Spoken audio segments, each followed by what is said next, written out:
అయిపోయింది. దేవుడు నియమించిన దినానికి మనం వెళ్ళిపోతున్నాం. దేవుడు నియమించిన దినానికి వెళ్ళిపోతున్నాం అన్న సంగతి ఒకవైపు మనకు అర్థమవుతున్నా ఆయన పని కోసం ఇంకా ఆలోచించకపోతే ఎలానండి?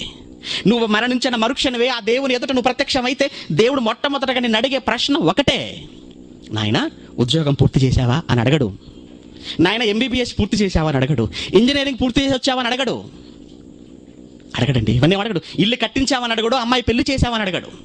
మనవన్ని మనవరాలు ఎత్తుకున్నావని అడగడు.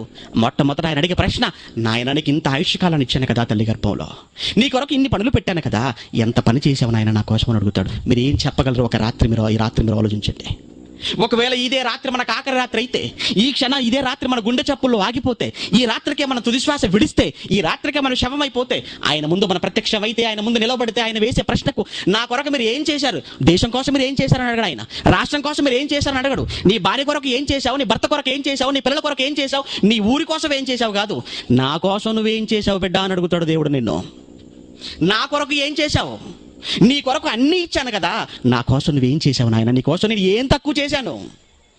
మరి నా కొరకు నువ్వేం చేసావు చెప్పు. నేను వినాలనుకుంటున్నా. నా కోసం నువ్వేం చేసావు? ఏ రోజున మీటింగ్ పెట్టావా? ఏ రోజున సభలు జరిగించావా? ఏ రోజున సెమినార్ పెట్టావా? ఏ రోజున క్లాసులు పెట్టావా? నా కొరకు నువ్వు చేసిన పనేంటి నాయనా? దేవా నువ్వు నా కోసం ఏం చేసావని మనం అడగలమండి? లేదండి. నా కోసం నువ్వేం చేసావు దేవా అని అడిగితే ఒకవేళ దేవుడు చెప్పటం ప్రారంభించేస్తాడని, నీ కొరకు నేను ఎన్ని చేశాను, సూర్య చంద్ర నక్షత్రాలను నేను నీ కోసం చేయలేదా అంటాడు. భూమిని నీ కొరకు చేయలేదా అంటాడు. భూమి మీద 84 లక్షల జీవరాశులు నీ కొరకు చేయలేదా అంటాడు. ఆఖరికి నిన్ను మాత్రం తల్లి గర్భంలో నేను నిర్మించలేదా అంటాడు. నీకు తల్లినివ్వలేదా, తండ్రినివ్వలేదా, నీకు ఏమి ఇవ్వలేదా నాయన? నీ కొరకు నేను ఇన్ని చేశాను, మరి నువ్వు నా కోసం ఏం చేశావు? నా కొరకు నువ్వేం చేశావు? ఒక్కసారి నా కోసం నువ్వేం చేసావు జ్ఞాపకం చేసుకుని ఆయన అంటాడంటే, ఏముందండి జ్ఞాపకం చేసుకోవడానికి? ఏమైనా చేస్తే కదా జ్ఞాపకం ఉండేది మనకు. ఏమీ లేదే. ఏమీ లేనప్పుడు వచ్చే అంటాడు పరలోకానికి. లేదు, వెళ్ళిపోండి పాతాళానికి, వెళ్ళండి నరకానికి అంటాడు.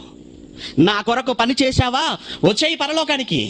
కానీ నా పని ఉందని తెలిసి కూడా నా పని కోసం నువ్వు సహకరించక, నా పనిలో లేక, నా పని చేస్తున్న వారికి నువ్వు సహాయ సహకారాలు అందించక, నీ పని అనుకుంటేనే భూమి మీద నీకు ఇచ్చిన కాలం అంతా నువ్వు వృధా చేసుకున్నావు గనక నువ్వు వెళ్ళు ఇక్కడి నుంచి అగ్ని దండనకు అంటాడు. ఆ తర్వాత ఏడుస్తూ, బాధతో, రోదనతో, ఆవేదనతో, ఎంత పొరపాటు చేశావే, ఎంత తప్పు చేశావే, ఈ జీవితం మరొక్కసారి దేవుడు మనకి ఇచ్చుంటే బాగుండు కదా అనుకుంటూ నరకానికి వెళ్ళిపోవాలి తప్ప మనం చేయగలిగింది ఇంకేమీ లేదండి. ఏదైనా చావుకు ముందేనండి. ఏదైనా చావుకు ముందే. దేవుని కొరకు ఏదైనా మీరు చెయ్యాలని ఒకవేళ అనుకుంటే అది భూమి మీద బ్రతుకుండగానే చేయండి. ఇంకెంతకాలం బ్రతుకుతారో మీకు తెలుసా చెప్పండి? లేదంటే ఆస్తులు అంటారా? ఏం ఆస్తులండి? మనకన్నా బాగా సంపాదించారు ఆస్తులు. మనకన్నా ముందు తరాలలో ఉన్నవారు ఏం తీసుకుని వెళ్ళిపోయారు? మన కళ్ళ ముందు అన్ని వదిలేసి వెళ్ళిపోయారు. మనకన్నా ముందున్నవారు కోట్లు సంపాదించారు, ఇప్పుడు ఉన్నవారు సంపాదిస్తున్నారు. ఏం తీసుకుని వెళ్ళిపోతున్నారండి వాళ్ళు సంపాదించిన వాళ్ళు? ఒకప్పుడు రాజులు సంపాదించిందే రాళ్ల పాలని మనం చదువుకుంటున్నాం. పిల్లల పాలు అవ్వలేదట, భార్య పాలు కాదట. రాజులు సంపాదించిన సొమ్మంతా రాళ్ల పాలు అయిపోయిందట. రాజుల కంటే ఎక్కువగా సంపాదిస్తున్నారా మీరు చెప్పండి? మీరు సంపాదించింది మీ పిల్లలు అనుభవిస్తారని, మీరు సంపాదించింది మీ భార్య అనుభవిస్తుందని, లేదా మీ భర్త అనుభవిస్తాడని మీరు అనుకోవటం అది మీ అత్యుత్సాహం. అది తప్పుడు ఆలోచన. ఆలోచించండి ప్రేమ దేవుని పిల్లలారా. దేవుడు ఇచ్చాడు నీకు ఈ జీవితం, దేవుడు ఇచ్చాడు నీకు ఈ బ్రతుకు, దేవుడు నీకు ఇచ్చిన ఈ బ్రతుకు, దేవుడు నీకు ఇచ్చిన ఈ జీవితం ఎందుకు ఇచ్చాడు? ఆయన పని కోసం ఇచ్చాడు. నీకు లాంటి ఆకారాన్ని, నీకు లాంటి శరీరాన్ని ఒకనాడు తన కుమారుడైన యేసుక్రీస్తుల వారికి కూడా ఇచ్చాడండి. ఆయన కూడా వచ్చాడండి, ఇలాంటి ఆకారంతోనే వచ్చాడు. మనకున్న అవయవాలతోనే యేసుక్రీస్తుల వారి భూమి మీదకి వచ్చారు. వచ్చిన ఆయన మరణానికి ముందు పరలోకముందున్న కన్న తండ్రితో ప్రార్థిస్తున్న ప్రార్థనలు ఒక్కసారి మన కళ్ళతో మన బైబిల్లో చూడగలిగితే, యోహాను సువార్త 17వ అధ్యాయం, యోహాను సువార్త 17వ అధ్యాయం 4వ వచనంలో, యోహాను సువార్త 17వ అధ్యాయం 4వ వచనంలో తండ్రి పిలుస్తున్నాడండి. తండ్రిని ప్రార్థన మాట్లాడుతున్నాడు. ప్రార్థన అంటే తండ్రితో మాట్లాడడం, తండ్రికి చెప్పటం. ఏం చెప్తున్నాడండి యేసుక్రీస్తు తండ్రికి? తండ్రి, చేయుటకు నీవు నాకిచ్చిన పని యేసుకొక్కడికే ఇచ్చాడు. ఆ పని మనకి ఇవ్వలేదా? మనకు ఇచ్చాడండి. చదువుకున్నాం కదండి ఎఫెసీ 2:10లో, దేవుడు ముందుగా సిద్ధపరిచిన సత్క్రియలు చేయుటకై మనము క్రీస్తు యేసునందు సృష్టింపబడిన వారమై ఉన్నాము అన్నాడంటే. అంటే మనకు ఇచ్చాడు పని, యేసుకు ఇచ్చాడు. మరి యేసుకిచ్చిన పని యేసు చేశాడా? అమ్మో, యేసుకిచ్చిన పని యేసు పూర్తిగా చేశాడట, సంపూర్ణంగా నెరవేర్చాడట. అదే ఇక్కడ చెప్తున్నాడు ఆయన. ఏమంటున్నాడు? తండ్రి, చేయుటకు నీవు నాకిచ్చిన పనిని నేను సంపూర్ణముగా నెరవేర్చే. సగమా సంపూర్ణమా? సంపూర్ణం అంటే సంపూర్ణంగా నెరవేర్చాలి దేవుడి పనిని. అవునండి, సంపూర్ణంగా చేయాలండి. ఇల్లు సగంలో గట్టి ఆపేసుకుంటామండి చెప్పండి. ఇల్లు గోడలన్నీ లేపేసాం, ఇక స్లాబ్ ఎందుకులే అనుకుంటావా? గోడలని లేపేసి ఇంక గృహప్రవేశం అనుకో లోపలికి వెళ్ళిపోతారండి?